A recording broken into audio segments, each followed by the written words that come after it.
अस्सलाम वालेकुम जी, मेरा नाम वसीम मलिक है। सुप्रीम कोर्ट ऑफ पाकिस्तान में इस वक्त मौजूद हूँ। तो जनाब, फैसला कुन घड़ियाँ आन पहुँची हैं। मखसूस नशिस्तों के केस का फैसला सुनाने में अब बस 1 घंटे का वक्त बाकी रह चुका है। इस हवाले से तमाम तर जो इंतज़ामात हैं वो मुकम्मल कर लिए गए हैं। सिक्योरिटी के हम देख रहे हैं कि बड़े खुसूसी इंतज़ामात किए गए हैं, और ये इंतज़ामात ना सिर्फ यहाँ सुप्रीम कोर्ट ऑफ पाकिस्तान के अहाते में, सुप्रीम कोर्ट ऑफ पाकिस्तान के मरकज़ी जो दरवाजे हैं उन पर, बल्कि जो रेड जोन के एंट्री और एग्ज़िट पॉइंट्स हैं वहाँ पर भी हम देख रहे हैं कि जो सिक्योरिटी है उसके इंतहाई गैर मामूली जो इक़दामात हैं वो हमें नज़र आ रहे हैं। चूँकि मुल्क की तारीख के एक इंतहाई अहम तरीन मुकदमे की जो समाअत 9 जुलाई के रोज़ मुकम्मल की गई थी, आज के रोज़ सुप्रीम कोर्ट का फुल कोर्ट बेंच उस हवाले से फैसला सुनाने जा रहा है। तमाम तर नज़रें सुप्रीम कोर्ट ऑफ पाकिस्तान की जानिब हैं। हर शख्स के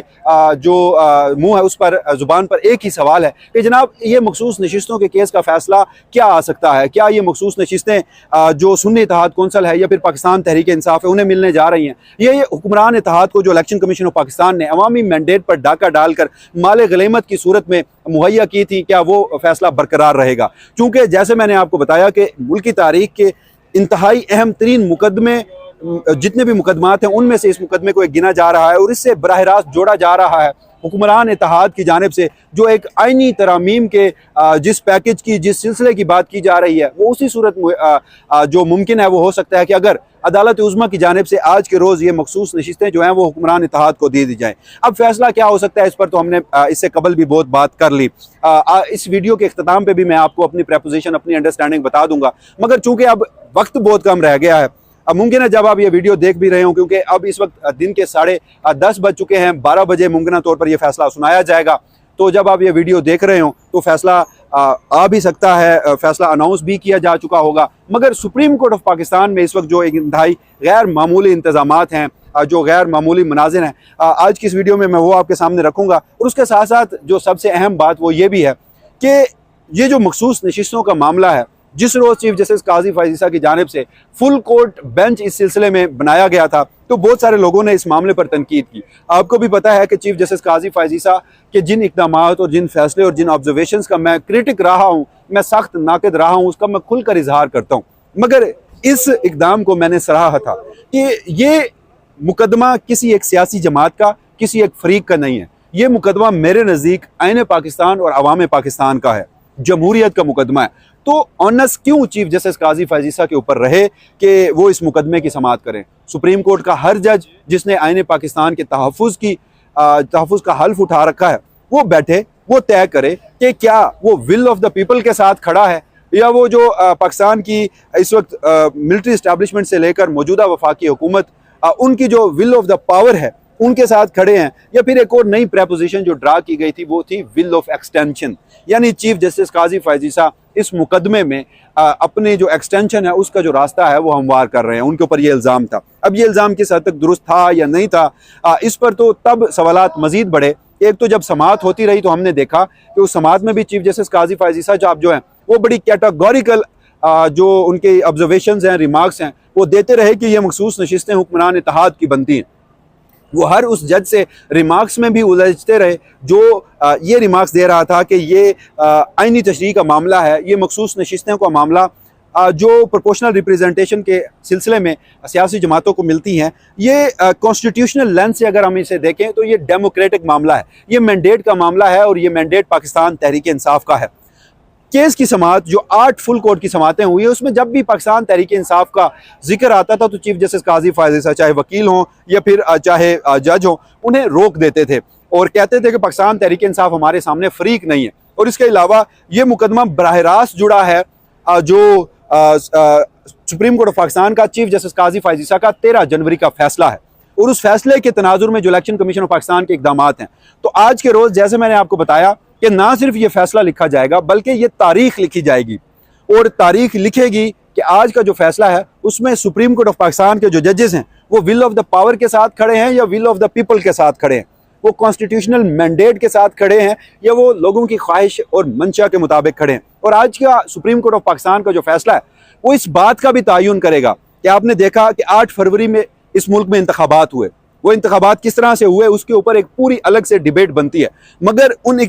जो इंतखाबात हैं उनसे कबल चीफ जस्टिस काजी फैज़ ईसा की सरबराही में सुप्रीम कोर्ट ऑफ पाकिस्तान के जो फैसले थे जिनमें चाहे 15 दिसंबर 2023 का सुप्रीम कोर्ट ऑफ पाकिस्तान का रात के औकात में दिया गया वो फैसला, जिसमें रात को अदालत लगाई गई थी, इलेक्शन कमीशन ऑफ पाकिस्तान के जो ब्यूरोक्रेसी से आरओज और डीआरओज लिए गए थे, उसका फैसला, उसकी तौसीक करना हो, पाकिस्तान तहरीक इंसाफ को लेवल प्लेइंग फील्ड ना देना हो, मुल्क की एक मेजर पॉलिटिकल पार्टी को इस इंतखाबी मैदान में कॉर्नर करना हो, या फिर बल्ले के इंतखाबी निशान से मुतालिक फैसला हो। और उसके बाद फिर जो इलेक्शन कमीशन ऑफ पाकिस्तान के जितने भी इकदाम थे जिस पर सवालात उठते रहे, तो सुप्रीम कोर्ट ऑफ पाकिस्तान के फुल कोर्ट बेंच ने यह तय करना है कि क्या वो जो चीफ जस्टिस काजी फैज़ ईसा हैं उनके जो इंतखाबी मामलात पर एग्जीक्यूटिव की सहूलतकारी में इसका ये लफ्ज़ दूंगा, उसके साथ खड़े हैं। इलेक्शन कमीशन ऑफ पाकिस्तान की जानिब से जो की गई आईन पाकिस्तान की संगीन खिलाफ वर्जियाँ हैं उसके साथ खड़े हैं, या फिर जो मुजवज़ा एक जुडिशल पैकेज की बात की जा रही है कि हर जज की मुद्दत मुलाजमत में तौसीक कर दी जाएगी, चीफ जस्टिस काजी फैज़ ईसा की मुद्दत मुलाजमत में तौसीक कर दी जाएगी अगर ये मखसूस नशिस्तें जो हैं वो हुक्मरान इत्तेहाद को मिलती हैं। तो सुप्रीम कोर्ट के फुल कोर्ट बेंच ने, यानी कि हर जज ने, 13 जजेस में से हर जज ने यह भी तय करना है कि क्या वो इस मुजवज़ा जुडिशल पैकेज के साथ भी खड़े हैं। और दूसरी तरफ अगर हम देखें तो वहां पर जो अवामी मंशा है उसकी बात है। 8 फरवरी के जिस तरह से इंतखाबात हुए और उसके बाद इलेक्शन कमीशन ऑफ पाकिस्तान के जिस तरह से इकदाम हुए, तो क्या इलेक्शन कमीशन ऑफ पाकिस्तान के इकदाम की तौसीक की जाएगी या फिर उसे दुरुस्त किया जाएगा। तो ये इसी हवाले से मुल्क की तारीख का एक इंतहाई अहम तरीन मुकदमा है। और इसी हवाले से मैंने आपको कहा था कि यह सिर्फ फैसला नहीं लिखा जा चुका बल्कि तारीख लिखी जा चुकी है। अब तारीख की सिमत क्या होगी उसका तायुन तो अब से कुछ देर बाद जो सुप्रीम कोर्ट ऑफ पाकिस्तान का फुल कोर्ट बेंच है वो इस मुकदमे की समाअत जो 9 जुलाई के रोज मुकम्मल की गई थी, आज के रोज फैसला सुनाएगा। और उस हवाले से ये मामला मशकूक इसलिए हुआ, सुप्रीम कोर्ट ऑफ पाकिस्तान के किरदार पर इसलिए उंगलियां उठी कि गुज़श्ता रोज हमने देखा कि सबसे पहले जब फुल कोर्ट का 2 रोज़ा मुशावरती इजलास खत्म होता है तो फिर रजिस्ट्रार ऑफिस की जानिब से एक कॉज लिस्ट जारी कर दी जाती है। उस कॉज लिस्ट के मुताबिक 3 रुकनी जो रेगुलर बेंच है चीफ जस्टिस काजी फैज़ ईसा का, उसमें जो जजमेंट है वो अनाउंस बताया जाता है कि की जाएगी, और जो औकात हैं वो सुबह 9 बजे के बताए जाते हैं। फिर सोशल मीडिया पर बड़ी बहस उठती है और उसी दौरान हमारी इतलात के मुताबिक गुज़श्ता रात भी जब 2 मुशावरती इजलास यहाँ सुप्रीम कोर्ट ऑफ पाकिस्तान में मुकम्मल हो चुके थे तो फिर जजेस कॉलोनी में भी एक और इजलास बुलाना पड़ा। जजेस इकट्ठे हुए, सर जोड़कर बैठे, तो वहाँ क्या ऐसी बात हुई कि रजिस्ट्रार ऑफिस को रात गए एक और काज लिस्ट जारी करना पड़ी, गुज़श्ता काज लिस्ट मनसूख करना पड़ी, और जो फुल कोर्ट बेंच है वो तय हुआ कि वो जो जिसने इस मुकदमे की समाअत की थी वही इस मुकदमे का फैसला सुनाएगा। तो अब एक्सपेक्ट ये भी एक तरफ किया जा रहा है जनाब कि जिस तरह मुकदमे की जो समाअत थी उसकी जो 8 समातें थी उन्हें बराह रास्त नशर किया गया था सुप्रीम कोर्ट ऑफ पाकिस्तान के यूट्यूब और जो वेबसाइट है उस पर, तो अब फैसला भी बराह रास्त नशर किया जाएगा। फैसला क्या आ सकता है मुमकिन तौर पर, इस हवाले से पहले भी मैंने आपको गुज़श्ता रात की वीडियो में भी बताया था। मेरे पास कोई इतलात नहीं है, मगर इन 8 जो समातें हैं उसकी अंडरस्टैंडिंग के मुताबिक मैं अब तक इस बात पर कन्विंस हूँ कि चीफ जस्टिस काजी फैज़ ईसा कि इस पूरे 13 रुकनी बेंच में माइनॉरिटी है। चीफ जस्टिस काजी फैज़ ईसा अपनी मर्जी का जो फैसला देने जा रहे थे उसमें उन्हें मुश्किलात का सामना रहा है। इतलात ये भी थी कि 2 रोज़ जो इस मामले को ताख़ीर दी गई तो जजेस को मैनेज करने की कोशिश की गई, और हमारी इतलात के मुताबिक गुज़श्ता रोज़ का जो मुशावरती इजलास था सुप्रीम कोर्ट में उसमें कुछ जजेस फट भी पड़े। उन्होंने बताया कि उनके ऊपर कितना प्रेशर है।